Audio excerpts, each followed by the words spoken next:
একবার খেলে বারবার খেতে ইচ্ছা করবে। তো চলো রেসিপিটা কিভাবে বানাবো মাছের ভর্তা, চলো একবার দেখে নেওয়া যাক। Hello everyone, good afternoon, welcome to back to my channel Mamoni's blog. আশা করি তোমরা খুব ভালো আছো আর আমিও খুব ভালো আছি। আরেকটা নতুন ভিডিওতে সবাইকে জানাচ্ছি ওয়েলকাম। তো আজকের একটা সেরকম ব্লগ নয়, তো তোমাদের সাথে একটা রেসিপি শেয়ার করব। আর রেসিপিটা হলো আমার মায়ের হাতের রেসিপি, আর সেটাই আজকে আমি বানাবো। তো ভাবলাম তোমাদের সাথে শেয়ার করা যাক। আর এটা খেতে খুব সুস্বাদু হয় আর খেতে খুব ভালো লাগে। তো ভাবলাম তো তোমাদের সাথেও শেয়ার করি। সেটা হলো মাছের ভর্তা। তো সেটাই তোমাদের সাথে শেয়ার করব। তো চলো পুরো ভিডিওটা দেখতে থাকো আর স্কিপ করে।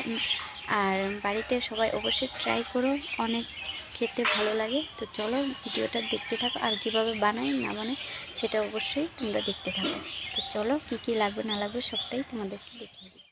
চলো রেসিপিটা স্টার্ট করা যাক। রেসিপির জন্য কি লাগবে সেটাও একবার দেখিয়ে দিই।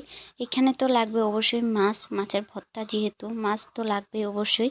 এখানে আমি নিয়ে নিয়েছি ষাটি মাছ, আর সেইখানে নিয়ে নিয়েছি আদা কুচি করে কেটে নিয়েছি, পেঁয়াজ কুচি, কাঁচা লঙ্কা কুচি, আর ধনিয়া পাতাটা এখানে কাটা নেই, সেটা আমি পরে কেটে নিব।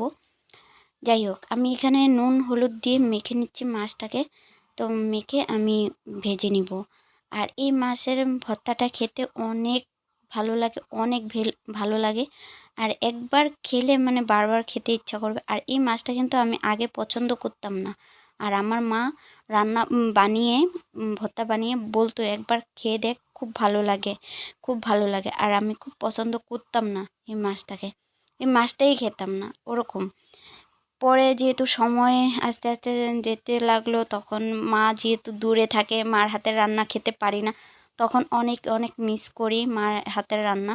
আর দেখতেই পাচ্ছ তেলটা যেহেতু গরম হয়ে গেছে, তো গরম হয়ে যাওয়ার পরে আমি এখানে মাছগুলো একটু দিয়ে দিব। তো হালকা দুধটা অল্প একটু নাড়িয়ে চাড়িয়ে দিয়ে তার মধ্যে আমি অল্প জল অ্যাড করে ঢাকনা দিয়ে দিব। যেহেতু তেলের মধ্যে ভাজলে মাছটা কি হবে, মানে বেশি একটা ভাজা হয়ে গেলে ভর্তাটা টেস্ট হবে না। তার জন্য আমি একটু জল দিয়ে মাছটাকে ভালো করে সিদ্ধ হওয়ার মতো পরিমাণের মতো জল দিয়ে নিয়েছি। জলটা যখন শুকিয়ে যাবে, তেলটা থেকেই যাবে, ওই তেলের মধ্যেই মাছটা অল্প অল্প মানে ব্রাউন কালার হলে আমি নামিয়ে নিব। যে তেলটা থাকবে, বাকি তেলটা তো দেখতেই পাচ্ছো, বাকি তেলটা তো রয়ে গেল।